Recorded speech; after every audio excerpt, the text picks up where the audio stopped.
Nursing কলেজগুলোতে যোগ্যতার ভিত্তিতে শিক্ষক নিয়োগ সহ 4 দফা দাবিতে 6 দিন ধরে কমপ্লিট শাটডাউন কর্মসূচি চালিয়ে যাচ্ছেন নার্সিং শিক্ষার্থীরা।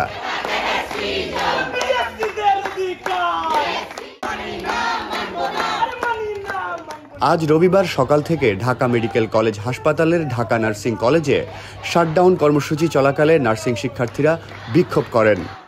বিক্ষোভ থেকে দাবি মানা না পর্যন্ত এই শাটডাউন কর্মসূচি চালিয়ে যাওয়ার ঘোষণা দিয়েছেন ঢাকা নার্সিং কলেজের স্টুডেন্টস ওয়েলফেয়ার অর্গানাইজেশন।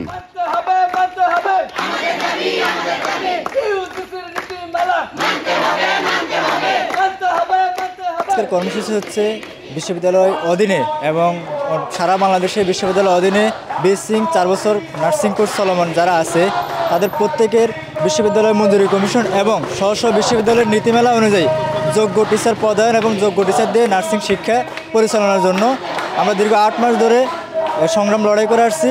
যেটা এই কোর্স যারা এখন বর্তমানে পরিচালনা করছেন ডিপ্লোমা নার্স কর্তৃক তারা বিভিন্ন বাধা দিয়ে এটা বাস্তবায়ন হতে দিচ্ছে না, যার জন্য গত 29 তারিখ থেকে আজ পর্যন্ত আমরা সকল বিএসসি নার্সিং কলেজ যেখানে 4 বছর মেয়াদী বিএসসি নার্সিং কোর্স চালু আছে সেগুলো কমপ্লিট শাটডাউন কর্মসূচি পালন করছি।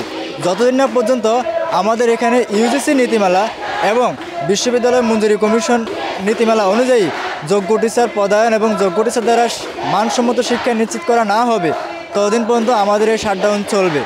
আমরা এর আগে স্মারকলিপি দিয়েছিলাম, সেটা আমাদের মাননীয় স্বাস্থ্য উপদেষ্টা থেকে শুরু করে স্বাস্থ্য পরিবার কল্যাণ মন্ত্রণালয়ের আমাদের অতিরিক্ত সচিব, শিক্ষা শাখার অতিরিক্ত সচিব, আমাদের নার্সিং সেবা শাখার অতিরিক্ত সচিব সহ শুরু করে সবাই এটা আমাদের লিখিত এবং মৌখিক বাস্তবায়নে আশ্বাস দিয়েছেন এবং এ অনুযায়ী একটা কমিটিও করেছেন।